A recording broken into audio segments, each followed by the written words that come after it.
Hello everybody, I'm George from Ireland and here I am in Manchester, the third biggest city in the United Kingdom, a city that sits astride the River Irwell. But you can hardly ever see the city, hardly ever see the river. Sometimes it's built over behind very tall buildings.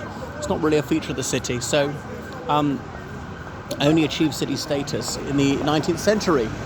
But it was a notable town by the 17th century. That's why the Earl of Manchester was a fairly major figure in the English Civil War on the royalist side. So it's a really 19th century industrial city, went into terrible decline in the late 20th century when the factories started closing down. Okay, the ambulance is coming. I'm feeling sick.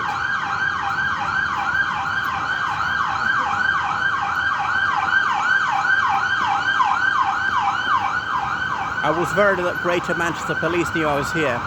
So, a city of about 500,000 people, but the metro area is much larger, is up to 3 million. Now this is the bailiwick of Andy Burnham of the Labour Party, so he's been Mayor of Greater Manchester, elected thrice, and looks like he'd be elected a fourth term, so has been a strongly Labour city since time of the First World War. So Andy Burnham, former Labour parliamentarian, cabinet minister under Tony Blair, and he's the one who's openly challenging Sir Keir Starmer, the Labour leader, saying he'd like to be leader of the Labour Party, therefore Prime Minister. He'd have to get back in as an MP. But I think it's Gary Stringer, as a local Labour MP, age 75. There's talk that he might retire in the middle of this Parliament, triggering a by-election. Would Burnham win? But obviously some threat from Reform UK, but Labour is so strong around here. Burnham's got personal popularity. People like him, even though they don't like Labour. I think he would win almost comfortably, but we shall see. Right, what's famous for? Who is it? Saint Bernard Manning, the comedian who died in 2007 with his world-famous Embassy Club, comedy club, with blue jokes, racially themed jokes, very politically incorrect. Some of his jokes, I mean, even I think are just too below the belt, too cruel. But he said he had some moral bottom line. He wouldn't do jokes about, disability? Yeah. So that's him. And that's his thing. He wasn't racist. He said, people don't get it. My act is an act. Yeah, that is pretending, as in it's not reality. But some people didn't grasp that. So that's him, and his son, also named Bernard, had to shut down the club. I think any famous Mancunians. You may have heard there are two football teams. There is Manchester City, and then there's Manchester City Women. Those are the two football teams here. Okay, there's Manchester United. I really don't care about footer. So they wear red Devils, aren't they? Manchester City play at Old Trafford. They probably renamed the stadium. I wouldn't know. And then so Manchester City's club a stadium used to be called Main Road, and I can't remember what it's called now. Is it Etihad as well, or is that the Arsenal one or something? It's owned by an Emirati family, if I've got that right. So they all look the same because they married their first cousins generations down. Got significant immigration. Look at this. Consul General of the Republic of Poland in Manchester. Okay, so we've got a lot of ethnic minority whites, Romanians, Irish. Are we an ethnic minority? Kind of. And non-white people as well, mostly British citizens, or ethnically Jamaican or Nigerian, and Indian and Pakistani and so forth. Very few people of Bangladeshi extraction. So that's it. Somalis likewise. Increasingly ethnically diverse city. So the Liberal Democrats did have a seat here about 20 years ago. Otherwise, every parliamentary seat's in Labour hands. Conservatives haven't had a seat here since the 1980s. Anything else? So yeah, it seems like an American city with all these kind of fairly modern high-rises. A bit bland, a bit, soulless sometimes. There's some of these red brick buildings. There are some handsome 19th century cities built by very prosperous businesses. George Carman, QC, was here in the 1950s and 60s. The celebrated barrister who used to Carmanize people. Oh, really?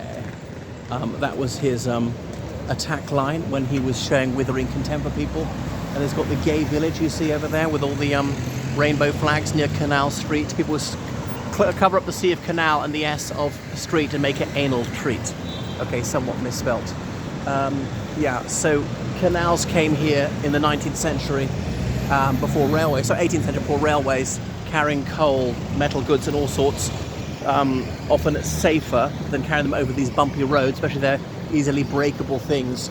People came in from Lancashire, just to the north.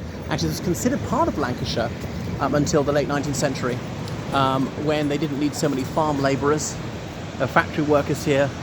The Liberal Party was strong here in the 19th century. They even talked about Manchester liberalism, or even just Manchesterism. Free trade was a big cause here, because Conservatives into protectionism, and that was where Free Trade Hall was built here. John Bright was a local MP, honoured with statutory. What else? So the non-conformist churches were fairly big here. There is an Anglican cathedral, obviously a significant Catholic community, mostly for those of us of Irish extraction, or indeed non-extraction in my case, absolutely Irish. Right, plenty of places to get your tattoos done. What more could you look for? So yes, place hosts the Conservative Party conference on alternate years since the dog days of David Cameron. So wouldn't it be good for the Conservative Unionist Party to fly the flag in other places in England than Birmingham and Manchester? It goes back and forth between those two. So there's a secure zone around the Midland Hotel. It's got the University of Manchester, well regarded. Now there was UMIST, University of Manchester Institute of Technology, but I don't think that's here anymore. So you see, that's some of the finer, is that 19th century, early 20th century red brick architecture. So University of Manchester, one of the older ones in the UK, maybe the one about the 10th oldest. It used to be called the Victoria University of Manchester, but I think they dropped the word Victoria a long time ago. And did University of Manchester and UMIST merge? I don't really remember. They're nearby my suburb, it's called Salford, which has got its own university. All right. Rugby league is quite big here as opposed to rugby union. Okay, the double-decker buses. There's some free buses in the city centre, and indeed there's a tram. One of relatively few cities in the United Kingdom with a tram. I mean, let me see. Edinburgh's got one. South London's got one around Wimbledon, and I can't think of anywhere else. Is it Leeds? Now, we've got one in Dublin, but of course we're not on the UK anymore. Alas and alack. See the black cabs. People sometimes call them London cabs. So, got a major airport. Yeah, it's got a lot going for it. Fairly self-sufficient as the city. It's very proud. I mean, overseas, like in the erstwhile Soviet Union, people sometimes have heard of Manchester United Football Club, and they didn't even realise there's a city with that name because the club's more famous than the city. So, Alex Ferguson, that North Britain, took over in the 80s. Wasn't very successful the first few years. By the 90s, became phenomenally successful. Into the noughties, retired. They're doing very well in the 1950s with the Busby Babes. But notoriously, their plane crashed on the way to Germany in Munich, and they were all killed. But apparently they're not that good anymore, and Manchester City is much better, with that pale blue whatever flag symbol, you know, that's their shirt. And Bernard Manning was a supporter of Manchester City. I never perceived the attraction myself. People can just choose any club to support, even if you've got not the most tenuous connection with that city, and obviously hire players from all over. I mean, supporting a country, that makes sense to me, but not a club team. I just really can't get excited about it. Try as I might. So they got l'Alliance Française, and I noticed the sign also had to say sort of French centre, in case people couldn't figure out what l'Alliance Française means. It's not really an alliance, but there we go. All right. There are people of Manchester known as Mancunians. What are they supposed to be like? Bluff, very proud of their city, maybe assertively working class. Obviously, plenty of people are middle class here. Now, Angela Rayner, scandal-struck scoundrel, thief, liar, and all the rest of it. She is an MP for Ashton-under-Lyne, which is just outside here. She grew up in Stockport, which is really a suburb of Manchester. So I remember in the early 90s, there were the Happy Mondays, and Manchester suddenly became a quite fashionable place. Steve Coogan, the comedian, is from here. What else? So there's the Pennines, this range of mountains dividing east from west in northern England, and there's a strong attachment to one or the other. Yorkshire's to the east, Lancashire's to the west. This is formerly part of Lancashire. All right, well, thank you for watching my video. So make sure you subscribe on Patreon, donate on PayPal, georgecallahan7@gmail.com. And now you've got an idea of what Manchester is like. What do you think? Her late Britannic Majesty Elizabeth II was visiting China years ago, and she met a Chinese student and said, I spent some time studying in the United Kingdom. And Elizabeth II said, where? And the young woman said, Manchester. And the Queen said, oh, that is not such a nice place. oh, the Mancunians were mortally offended. She said the city was not such a nice place. I mean, it's definitely not terrible, but it's not really that worth visiting, you know? It's got offices, houses, shops. It doesn't really have an outstanding site.